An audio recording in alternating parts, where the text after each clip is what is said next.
శ్రీ గణేశాయ నమః. శ్రీ సరస్వత్యై నమః. శ్రీ గురుభ్యో నమః. ఓం శ్రీ కృష్ణాయ పరమాత్మనే నమః. అందరికీ నమస్కారం అండి. భగవద్గీతలో 7వ అధ్యాయం జ్ఞాన విజ్ఞాన యోగం చెప్పుకుంటున్నాము. కిందటి భాగంలో 16, 17 శ్లోకాలు వివరించుకున్నాము. ఈ భాగంలో 18, 19 శ్లోకాలు వివరించుకుందాము. 16వ శ్లోకంలో ఆర్త, జిజ్ఞాసువు, అర్థ, అర్థి, జ్ఞాని అనే 4 రకాల భక్తులు తనను ఆశ్రయిస్తారని చెప్పారు. ఇంకా ఈ 4గురిలో జ్ఞాని ఉత్తమ భక్తుడు అని 17వ శ్లోకంలో చెప్పారు. ఇప్పుడు 18వ శ్లోకంలో జ్ఞాని తన స్వరూపమే అని చెప్తున్నారు. ఒకసారి 18వ శ్లోకం చదువుకుందాం. ఉదారాः सर्व एवैते ज्ञानी त्वात्मैव मे मतम् आस्थितः स हि युक्तात्मा మామేవానుత్తమాం గతిం. ఈ శ్లోకం యొక్క పద విభజన చూద్దాము. ఉదారాः సర్వే ఏవ సర్వ ఉదారాः సర్వ ఏవ ఏతే జ్ఞానీ తు ఆత్మ ఏవ మే మతం ఆస్థితః సహ హి యుక్త ఆత్మా మాం ఏవ అనుత్తమాం గతిం. ఈ శ్లోకంలో ఏమంటున్నారంటే ఉదారా సర్వ ఏవైతే అంటే ఇంతకు ముందు చెప్పిన 4 రకాల భక్తులు అందరూ ఖచ్చితంగా ఉదాత్తులు, శ్రేష్ఠులు. జ్ఞానీతు ఆత్మ ఏవ మే మతం, కానీ నా అభిప్రాయం ప్రకారం పరమార్థ జ్ఞానమున్న జ్ఞాని నా స్వరూపమే. ఇక్కడ మతము అంటే అభిప్రాయము అని, మే మతం అంటే నా అభిప్రాయము ఏంటి, జ్ఞాని నా ఆత్మ అంటే జ్ఞాని నా స్వరూపమే అని చెప్తున్నారు. ఆస్థిత సహ హి యుక్త ఆత్మ, ఎందుకంటే అటువంటి భక్తుడు ఏకాగ్ర చిత్తుడై అతడి మనస్సును బుద్ధిని నాయందే స్థిరంగా ఉంచి మాం ఏవ అనుత్తమాం గతిం, నన్ను మాత్రమే అత్యుత్తమ లక్ష్యంగా భావించేవాడు. ఇప్పుడు ఈ శ్లోకంలో ఏమంటున్నారంటే ఈ 4 రకాలైన భక్తులు అంటే ఎవరు, ఆర్త, అర్థార్థి, జిజ్ఞాసువు, జ్ఞాని. 4 భక్తులు ఉత్తములే, మధురమైన మనస్సు గలవారు. కానీ నా అభిప్రాయం ప్రకారం జ్ఞాని నాకు సమానమైన వాడు. ఎందుకంటే అటువంటి భక్తుడు ఏకాగ్ర చిత్తుడై అతడి మనస్సును బుద్ధిని నాయందే స్థిరంగా ఉంచి నన్ను మాత్రమే అత్యుత్తమ లక్ష్యంగా భావిస్తాడు. ఆ విధంగా అతడు నాలోనే లీనమవుతాడు అని చెప్తున్నారు. ఈ శ్లోకంలో భగవానుడు 16వ శ్లోకంలో ప్రస్తావించిన 4 రకాలైన భక్తులలో జ్ఞాని ఉత్తమమైన వాడని ఇంకొకసారి చెప్తున్నారు. 17వ శ్లోకంలో చెప్పారు, మళ్ళీ ఇప్పుడు ఏమంటున్నారంటే 4 రకాలైన భక్తులు ఎవరు, ఆర్తుడు అంటే కష్టం నుంచి విముక్తి పొందాలనుకునేవాడు, అర్థి అంటే సంపదలు లేదా లాభం కోసం ఏదన్నా పొందాలనుకునేవాడు, అట్లాగే జిజ్ఞాసువు ఆధ్యాత్మిక జ్ఞానం తెలుసుకోవాలనుకునేవాడు, జ్ఞాని భగవంతుని తత్వాన్ని పూర్తిగా తెలిసినవాడు. ఈ 4 రకాలైన భక్తులు ఆయన్ని ఆశ్రయిస్తారని చెప్పారు. అందరూ భక్తులే, అందరూ ఉదారులే, అందరూ శ్రేష్ఠులే అని కూడా చెప్తున్నారు ఇక్కడ. ఈ 4 ధర్మనిష్టాపరులై సకృత్యాలు అంటే మంచి పనులు చేసేవారే, కానీ జ్ఞాని మాత్రం తన స్వరూపమే అని చెప్తున్నారు. ఒక జ్ఞాని పరమాత్మని అనుభవపూర్వకంగా తెలుసుకొని పరమాత్మతో ఏకీభావ స్థితిలో ఉంటాడు. అంటే అతడు భగవంతుని ఆత్మస్వరూపంగా గ్రహించి తన ఆత్మలే పరమాత్మగా ఉన్నాడు అన్న విషయాన్ని తను అనుభవపూర్వకంగా తెలుసుకుంటాడు. నిత్యంగా తను భగవంతుడితో ఏకత్వాన్ని పొందినట్టుగా ఉంటాడు. ఎప్పుడైతే ఆ ఆత్మ సాక్షాత్కారం అంటే తన ఆత్మే పరమాత్మ, దానికి దీనికి భేదం లేదు అని తెలుసుకుంటాడో ఎప్పుడూ ఆ పరమాత్మతో ఏకీభావ స్థితిలోనే ఉంటాడు.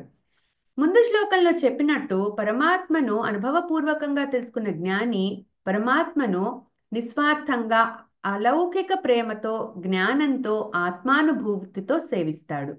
అందుకే జ్ఞాని తన యొక్క స్వరూపమే అని జ్ఞానీతు ఆత్మ ఏవ మే మతం అనే పదాలతో చెప్తున్నారు. ఇది నా అభిప్రాయము అని చెప్తున్నారు. అంటే 4 రకాలైన భక్తులు తనకు ప్రియమైన వారే, కానీ జ్ఞాని మాత్రం తన స్వరూపమే అయి ఉన్నాడని చెప్తున్నారు. అది నా అభిప్రాయము అని చెప్పడంలో జ్ఞానికి తనకు భేదం లేదని స్పష్టం చేస్తున్నట్టు మనం అర్థం చేసుకోవాలి. ఒక రకంగా భగవానుడు, శ్రీకృష్ణ భగవానుడు ఈ విషయాన్ని గట్టిగా బలపరుస్తున్నారు. అంటే నా స్వరూపమే అని నా అభిప్రాయము అని చెప్పడంలో అతడికి నాకు తేడా లేదు అని జ్ఞాని అనుకోవడం, జ్ఞాని అనుభవపూర్వకంగా తెలుసుకుంటాడు అది. కానీ పరమాత్మ చెప్తున్నాడు, ఎంత ప్రేమతో చెప్తున్నాడు, జ్ఞానికి నాకు తేడా లేదు, అతడు నా స్వరూపమే అయి ఉన్నాడు అని అంత గట్టిగా బలపరుస్తూ చెప్తున్నారు ఆయన. అంటే మిగతా మూడు రకాలైన భక్తులు జ్ఞాన మార్గంలోకి వచ్చి వారి సాధన పెంచుకుని జ్ఞాన స్థితికి రావాలని ఇక్కడ సూచిస్తున్నారు. అంటే మనం అందరం కూడా ఈ నాలుగు రకాల్లో ఎక్కడో అక్కడ ఉంటాం. కానీ మనం ఆ జ్ఞాని అనే స్థితికి వెళ్ళాలి అంటే మనం కూడా కొన్ని సాక్రిఫైసెస్ చేయాలి. కొంత ఆ లైన్లోకి వెళ్ళి ఆధ్యాత్మిక పురోగతి రావాలి అంటే మనం కూడా కొంత జ్ఞానానికి, అలాగే శాస్త్ర జ్ఞానానికి, దాన్ని మనం అనుభవ జ్ఞానం చేసుకోవడానికి ఏమేం కావాలో ఇప్పటిదాకా చాలా చెప్పారు. 6వ అధ్యాయంలో, 5వ అధ్యాయంలో ఆ సన్యాస విషయాలు, అట్లాగే ధ్యాన విషయాలు, ఇవన్నీ కూడా మనం ఒక లైన్లో పెట్టుకొని దాన్ని మనము అలా లైన్ ఒకటి బిల్డ్ చేసుకుంటే ఎప్పటికైనా కూడా మనం ఆ జ్ఞాని స్థితికి వెళ్ళగలుగుతాం. అదే చెప్తున్నారు ఇక్కడ. సో జ్ఞానిని ఇక్కడ ఇంత పొగుడుతున్నారు అంటే మనందరినీ కూడా ఆ స్థితికి వెళ్ళడానికి ఆయన ఒక రకంగా ప్రోత్సహిస్తున్నారు శ్రీకృష్ణ పరమాత్మ. ఆ జ్ఞాని కదా, ఆయనకి ఇష్టం అందే ఉందిలే అని అనుకోవడానికి లేదు కదా, మనం కూడా ఆ స్థితికి వెళ్ళాలి. అందుకని ఆయన చెప్తున్నారు. సో ఇక్కడ జ్ఞానిని యుక్తాత్మ అని సంబోధిస్తున్నారు. అంటే అతడు తన మనస్సును పూర్తిగా నియంత్రణలో ఉంచి భగవంతునిపై ఏకాగ్ర చిత్తంతో ధ్యానిస్తూ ప్రాపంచిక మాయకు అతీతంగా ఉంటాడు. పరమాత్మే పరమలక్ష్యమని భావించి ఆ పరమాత్మ ప్రాప్తికి ప్రయత్నిస్తాడు. పరమాత్మను మించిన ఉత్తమ గతి ఇంకొకటి లేదని చెప్పడానికే అనుత్తమాంగతిం అనే పదము ఇక్కడ ఉపయోగించారు. అనుభవ జ్ఞానము పొందినాక అహం బ్రహ్మాస్మి అనే స్థితికి చేరి, అంటే నేనే బ్రహ్మమైననున్నాను అనే ఆ స్థితికి చేరి పరమాత్మతో ఏకత్వ స్థితి పొంది ఆ స్థితిలో స్థితంగా ఉండిపోతాడు. పరమాత్మ తత్వము ప్రత్యక్షంగా తెలుసుకొని అంతటా పరమాత్మను దర్శిస్తాడు. ఇదే మోక్ష స్థితి. ఈ స్థితిలో దేహాభిమానం పూర్తిగా నశించి ఇంకా పరమాత్మలో లీనమైపోతాడు. ఈ శ్లోకంలో భగవంతుడు చెప్పింది ఏంటంటే భక్తి మార్గం ఎంతగా శ్రేష్టమైనదైనా పరిపక్వమైన జ్ఞానము కలవాడు భగవంతునితో ఏకత్వాన్ని పొందుతాడు. అట్లాగే అతడు అత్యుత్తమ స్థితిని కూడా సాధిస్తాడు. భగవంతుడిని జ్ఞానంగా, ఆత్మస్వరూపంగా గ్రహించడం అంటే తాను భగవంతుని నుంచి వేరుగా లేను అనే అనుభవానికి చేరుకోవడమే అని సూచిస్తున్నారు. ఇక్కడ జ్ఞానము అంటే ఏంటి అంటే ఆత్మ జ్ఞానం. ముందు ఆ ఆత్మ అసలు నేనేంటి, నేనెవరు, నాలో ఉన్న చైతన్యం ఏంటి, ఇవన్నీ మనం గనక లోపలికి వెళ్తూ వెళ్తూ విశ్లేషించుకుంటూ ఉంటే ఆత్మ జ్ఞానము, ఆత్మ ఏంటో తెలిసిన తర్వాత ఆ ఆత్మ పరమాత్మ ఒకటే కదా అన్న జ్ఞానం అప్పుడు వస్తుంది. సో ఫస్ట్ ఆత్మ జ్ఞానము, అక్కడి నుంచి నెక్స్ట్ లెవెల్ ఆఫ్ జ్ఞానం ఏంటి, ఆత్మ పరమాత్మ ఒకటే, ఆ పరమాత్మే మనలో ఆత్మస్వరూపంగా కొలువై ఉన్నాడు.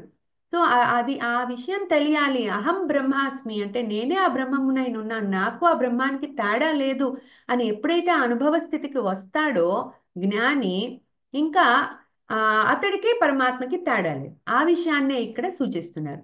ఇంకా 19వ శ్లోకంలో అటువంటి జ్ఞాని అయిన భక్తుడు అతి దుర్లభుడు అని చెప్తున్నాడు. ఇక్కడ జ్ఞాని అంటున్నాడు, మళ్ళీ భక్తుడు అంటున్నాడు. భక్తులలో ఒకడు జ్ఞాని. సో ఫస్ట్ భక్తే, తర్వాత అది జ్ఞానం కింద కన్వర్ట్ అయింది. సో అంటే భక్తి అంటే ఏంటి, భగవంతుడి మీద ప్రేమ, విశ్వాసము, నమ్మకము. అదేమైంది క్రమంగా సాధన చేసే కొద్దీ ఆ జ్ఞానము అంటే ఆత్మ జ్ఞానం అతనికి లభించి ఆ తర్వాత అహం బ్రహ్మాస్మి స్థితికి వెళ్ళిపోయాడు. సో ఈ భక్తి జ్ఞానము రెండు చెప్తున్నారు ఇక్కడ. సో జ్ఞానికి భక్తి ఉండదా, ఉంటుంది. అతను అత్యుత్తమమైన భక్తుడు మళ్ళా. సో జ్ఞాని అయిపోయిన తర్వాత భక్తి ఉండదా అంటే ఆ భక్తి ఇమిడి ఉంది అందులో. భక్తి అనేది అతనిలో ఇమిడి ఉంది, ఆ జ్ఞానంలో ఈ భక్తి కలిసిపోయి ఉంది. సో అటువంటి భక్తుడు అతి దుర్లభంగా మనకి కనిపిస్తాడు అని ఇప్పుడు ఇక్కడ చెప్తున్నారు. ఇక్కడ భక్తుల గురించి మనం మాట్లాడుకుంటున్నాం, 4 రకాలైన భక్తుల గురించి. అందులో జ్ఞాని ఒకడు. సో జ్ఞాని ఏంటి, ఫస్ట్ జ్ఞాని అవ్వకముందే అతను భక్తుడే. సో ఆ పర్ఫెక్ట్ భక్తుడు కాస్త జ్ఞాని అయిపోయాడు. అందుకని ఆ భక్తే అతన్ని ఆ జ్ఞానానికి తీసుకెళ్ళింది. పరమాత్మ మీద ప్రేమ, విశ్వాసము, నమ్మకము, ఆ అన్నీ కూడా ఆ క్రమంగా అతన్ని తెలుసుకోవాలనుకునే జిజ్ఞాస, ఇవన్నీ కలిసి సాధన, అది చివరకు ఆ జ్ఞానం అతనికి లభించినాక అతను జ్ఞాని అనే స్థితికి వెళ్ళాడు. సో ఇప్పుడు ఏమంటున్నారంటే, ఇటువంటి భక్తుడు, ఈ జ్ఞాని అయిన భక్తుడు కనిపించడం చాలా దుర్లభము. అంటే ఆ, దుర్లభం అంటే చాలా కష్టం, మనం చూడలేము అటువంటి వాళ్ళని. చాలా కొద్ది మంది ఉంటారు. ఆ, ఆ, నూటికో కోటికో ఒకళ్ళో ఇద్దరు ఉంటారు అన్నట్టు చెప్తున్నారు. సో ఇప్పుడు మనం ఆ 19వ శ్లోకం చదువుకుందాం ఒకసారి. బహూనాం జన్మనామంతే జ్ఞానవాన్ మాం ప్రపద్యతే వాసుదేవः సర్వమితి సమహాత్మా సుదుర్లభః. ఈ శ్లోకం యొక్క పద విభజన చూద్దాం. బహూనాం జన్మనాం అంతే జ్ఞానవాన్ మాం ప్రపద్యతే వాసుదేవः సర్వం ఇతి సహః మహా ఆత్మా సుదుర్లభః. ఇక్కడ ఏమంటున్నారంటే, బహూనాం జన్మనామంతే, అనేక జన్మల అనంతరం, బహూనాం అంటే చాలా, చాలా జన్మల తర్వాత, జ్ఞానవాన్ భగవత్ తత్వమును ఎరిగిన జ్ఞాని, మాం ప్రపద్యతే నన్ను శరణు పొందుతాడు. వాసుదేవ సర్వమితి, వాసుదేవుడు సర్వము అని, స మహాత్మ, ఆ మహాత్ముడు, సుదుర్లభ, చాలా అరుదైనవాడు. ఈ శ్లోకం యొక్క తాత్పర్యం ఏంటంటే, అనేక జన్మల తరువాత భగవత్ తత్వం గురించి జ్ఞానము పొందినవాడు ఆ సర్వము వాసుదేవమయం అర్థం చేసుకొని నన్ను శరణు వేడుతాడు. కానీ అటువంటి జ్ఞాని చాలా అరుదుగా కనిపిస్తాడు అని చెప్తున్నారు. ఇక్కడ పరమాత్మ గురించిన జ్ఞానము అంటే ప్రత్యక్ష అనుభవ జ్ఞానం. అటువంటి ప్రత్యక్ష జ్ఞానము పొందినాక అతడు పరమాత్మతో ఏకత్వ స్థితిలో ఉండి తనకు పరమాత్మకు భేదం చూడడు. అంతటా అందరిలో పరమాత్మనే దర్శిస్తాడు. ఎల్లప్పుడూ తనలో తాను రమిస్తూ ఉంటాడు. బాహ్య ప్రపంచంతో పని లేకుండా అంతర్ముఖుడై పరమాత్మ జ్ఞానమునందు స్థితంగా ఉంటాడు.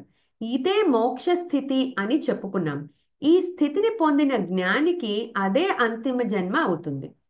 ప్రారబ్ధవశాత్తు దేహం ఉన్నంత కాలం జీవన్ముక్తుడిగా ఉండి దేహాన్ని పడిపోయాక ఇంకా జన్మ ఉండదు. సో మనిషి అనేక జన్మలలో, ప్రతి మనిషి కూడా ఎన్నో జన్మలు తీసుకుంటాడని మనందరికీ తెలుసు. క్రిమికీటకాల నుంచి మనిషి వరకు ఎన్నో కోట్ల జన్మలు తీసుకుని మనం ఇప్పుడు ఈ మానవ జన్మకి ఇప్పుడు వచ్చాం మనం. సో మనిషి అనేక జన్మలలో వివిధ అనుభవాల ద్వారా మానవ జన్మ వచ్చినాక కూడా ధర్మము, భక్తి, జ్ఞానము అభ్యసిస్తాడు మానవ జన్మలో. కానీ చివరికి ఒక స్థాయికి వచ్చాకే అతడు నిజమైన జ్ఞానాన్ని పొందుతాడు. అంటే పరమాత్మ గురించిన జ్ఞానము ఒక మానసిక పరిపక్వత వచ్చినాకే లభిస్తుంది అని అర్థం చేసుకోవాలి. 6వ అధ్యాయంలో చెప్పినట్టు కర్మయోగంతో చిత్తశుద్ధి పొందినాక జ్ఞాననిష్ట కలుగుతుంది. తరువాత శ్రవణ మనన నిధిధ్యాసనతో జ్ఞానమునందు స్థిరత్వం లభిస్తుంది. అప్పుడు లౌకిక విషయాల మీద ఆసక్తి తగ్గి పరమాత్మను పొందాలనే కాంక్ష బలపడుతుంది. అనుభవ జ్ఞానము పొందే అర్హత లభిస్తుంది. ఇంకా సాధన తీవ్రత బట్టి సాధకుడికి అనుభవ జ్ఞానం లభిస్తుంది. ఇదంతా ఒక్క జన్మలో అవ్వదు. వినడానికి బాగుంది కానీ ఇదంతా ఒక జన్మలో అవ్వదు. దీనికి ఎన్నో జన్మలు పట్టొచ్చని మనం తెలుసుకోవాలి. అదే భగవానుడు కూడా చెప్తున్నాడు, బహూనాం జన్మనామంతే, అంటే ఎన్నో జన్మల తర్వాత ఈ జ్ఞానం లభిస్తుంది అని చెప్తున్నారు. అంటే మానవుడు తన కర్మఫలాలను బట్టి ఎన్నో జన్మలు తీసుకుంటాడు. పుణ్యం పెరిగే కొద్దీ ఆధ్యాత్మిక సాధన వైపు మనస్సు మళ్ళీ ఆ దారిలో ముందుకెళ్తాడు. ఆ విధంగా కావలసిన మానసిక పరిపక్వత పెంచుకుంటాడు. ఇట్లా సాధన మెరుగుపడే కొద్దీ జ్ఞానము పొందే అర్హత పెరిగి పూర్తి మానసిక పరిపక్వత వచ్చాకే ఈ జ్ఞానము పొందగలుగుతాడు. అటువంటి జ్ఞానము లభించాక ఇంకా వాసుదేవుడే సర్వము అన్న నిజం తెలుసుకొని ఈ సృష్టిలో ఉన్నది అంతా ఆ పరమాత్మ యొక్క శక్తే అని, ఆయనే ఈ సృష్టికి కారణము ఆధారము అన్న పరమార్థాన్ని తెలుసుకుంటాడు. ఇక్కడ వాసుదేవుడు అంటే భగవంతుడు, పరమాత్మ. ఎవరైతే ఈ సృష్టి స్థితి లయ అన్నిటికీ కారణమో, ఈ సృష్టి మొత్తం ఈ దేనికైతే మనం ఈ ప్రపంచం అంతటికీ ఆధారము కారణము ఎవరో, మొత్తం వ్యాపించి ఉన్న ఆ ఒక ఆత్మశక్తిగా వ్యాపించి ఉన్న ఆ శక్తి, ఆ పరమాత్మే ఇక్కడ వాసుదేవుడు అంటే. వాసుదేవుడు అంటే ఇక్కడ కృష్ణుడు అని కూడా అనుకోవచ్చు. వసుదేవుడి కుమారుడు వాసుదేవుడు. సో ఇక్కడ కృష్ణుడే పరమాత్మగా ఇక్కడ నేనే భగవంతుణ్ణి అని అన్నట్టుగా చెప్తున్నాడు కాబట్టి కృష్ణుడే మనం ఆ పరమాత్మగా మనం భావించవచ్చు ఇక్కడ. సో వాసుదేవ సర్వమితి అంటే నేనే వాసుదేవ అంటే వసుదేవుడి కొడుకు అని కూడా అనుకోవచ్చు మనం.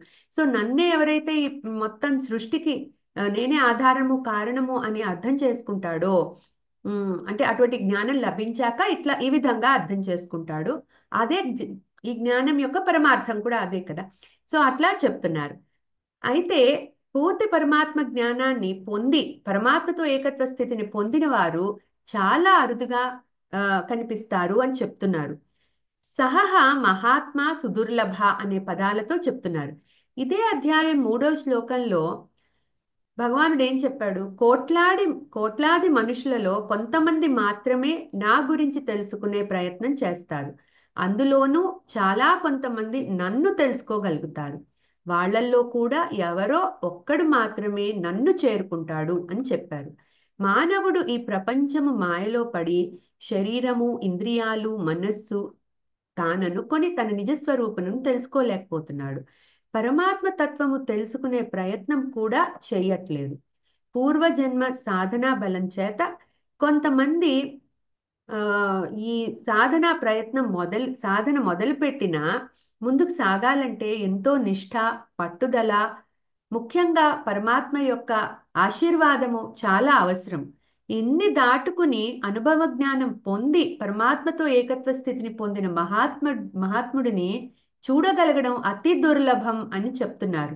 వారికి పరమాత్మకు భేదం లేదు. కానీ అటువంటి వారు కనిపిస్తే మాత్రం అది మన అదృష్టంగా మనం భావించాలి.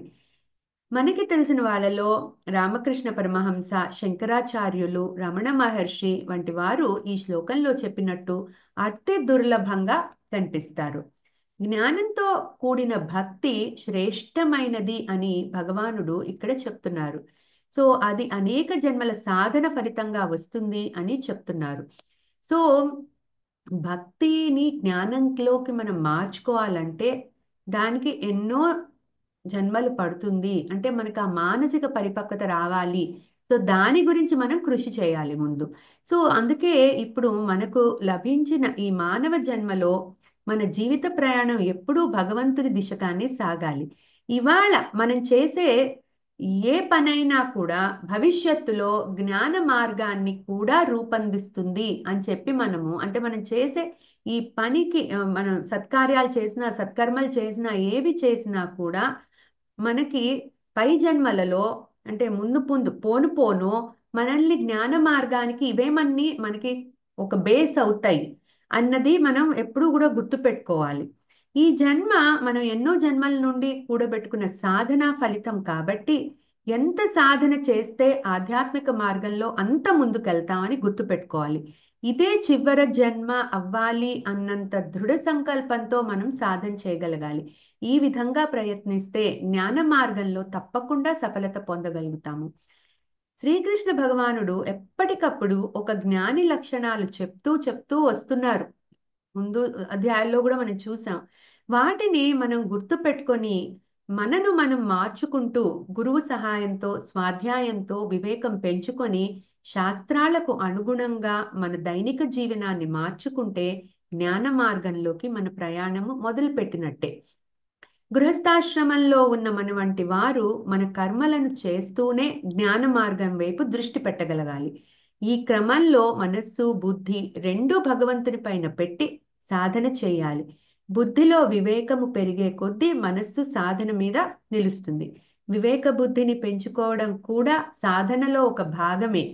15వ శ్లోకంలో ఆసురీ ప్రకృతి గల మూఢులు తనను భజించరు ఉపాసించరు అని చెప్పారు. సుకృతులైన వారే తనను సేవిస్తారని 16 నుండి 19వ శ్లోకం వరకు చెప్పారు. వారిలో జ్ఞాని ఉత్తమ భక్తుడు అని తెలిపారు. సుకృతులైనప్పటికీ కోరికల ప్రభావం వలన తమ తమ స్వభావాల నుండి అనుసరించి ఇతర దేవతలను ఉపాసించే వారి గురించి 20 నుంచి 23వ శ్లోకం వరకు చెప్తున్నారు. అది వచ్చే భాగంలో తెలుసుకుందాం. సో ఇప్పుడు ఇక్కడ మెయిన్ గా మనం ఇవాళ ఈ శ్లోకంలో తెలుసుకున్నది ఏంటి అంటే, జ్ఞానము అనే బీజం పడాలి అంటే, మనం ఆ మార్గంలోకి వెళ్ళాలి అంటే మనకి ఎన్నో జన్మలు పట్టచ్చు. సో మనం మన సాధన బట్టి ఆ జన్మల సంఖ్యని మనం తగ్గించుకోవచ్చు. ఈ వివేకంతో ఈ ఈ ఆ, భగవానుడు ఏం చెప్తున్నాడో మనం అర్థం చేసుకుని ఆయన గురించి తెలుసుకుని ఆ జ్ఞానం ఆ దారిలో గనుక మనం ప్రయాణిస్తూ వెళ్తూ ఉంటే, ఆ జ్ఞాని యొక్క లక్షణాలు ఎప్పటికప్పుడు మనం ఆ మననం చేసుకుంటూ అది విచారం చేస్తూ మనలో ఉన్న వికారాలన్నీ పోగొట్టుకుంటూ ఈ రకంగా వైరాగ్యం అంటే విరాగం పెంచుకుంటూ లౌకిక వస్తువుల మీద కానీ అలాగే దేహాభిమానం తగ్గించుకొని, సో ఇవన్నీ కూడా మనం జ్ఞానము ఒక్క రోజులో జ్ఞానులం కాలేం మనము. కాకపోతే ఆ దారిలో ప్రయాణిస్తూ ప్రయాణిస్తూ మనం ఖచ్చితంగా ఆ టైం ఫ్రేమ్ అయితే మనం తగ్గించుకోవచ్చు మన సాధన బట్టి. అంటే అదే వివేక బుద్ధిలో వివేకం పెరిగే కొద్దీ మనకి ఆ సాధన బలం కూడా పెరుగుతూ ఉంటుంది. సో అదే చెప్తున్నారు ఇక్కడ, అనేక బహూనాం జన్మనామంతే జ్ఞానవాన్ మాం ప్రపద్యతే. అంటే అజ్ఞాని అయిన వాడు పరమాత్మని ఎందుకు శరణు వేడుతున్నాడు? ఆయనలో లీనమైపోవడానికి, ఆయనలో కలిసిపోవడానికి. సో అదే అత్యుత్తమైన మనకి ఎవరికైనా కూడా పరమ లక్ష్యం పరమాత్మే కాబట్టి ఆ కోరిక బలంగా ఉండాలి. సో జ్ఞాని అయిన వాడు అది కోరుకుంటాడు, ఏది నేను నీలో లీనమైపోవాలి అని జ్ఞాని అనేవాడు కోరుకుంటాడు. కానీ ఆ జ్ఞానం భక్తితోనే వస్తుంది. సో ఆ భక్తి జ్ఞానంగా మారాలి అంటే ఎన్నో జన్మలు పడుతుందని చెప్తున్నారు. సో అది అంటే ఆ ఉత్తమమైన కోరిక ఏంటి అంటే, నేను పరమాత్మలో చేరిపోవాలి. అది జ్ఞాని అయిన వాడే కోరుకుంటాడు అట్లా. సో అట్లా ఆ కోరిక నన్ను శరణు వేడతాడు అంటే, ఆ విధంగా నన్ను శరణు ఎప్పుడు వేడతాడు? అతనికి ఆ జ్ఞానం లభించాకే శరణు వేడతాడు. సో అందుకని ఈ ఈ- ఇట్లా ఈ విధంగా ఆ, పరమాత్మని శరణు వేడుతున్నాడు అంటే ఎన్నో జన్మలు పడుతుంది అని చెప్తున్నారు.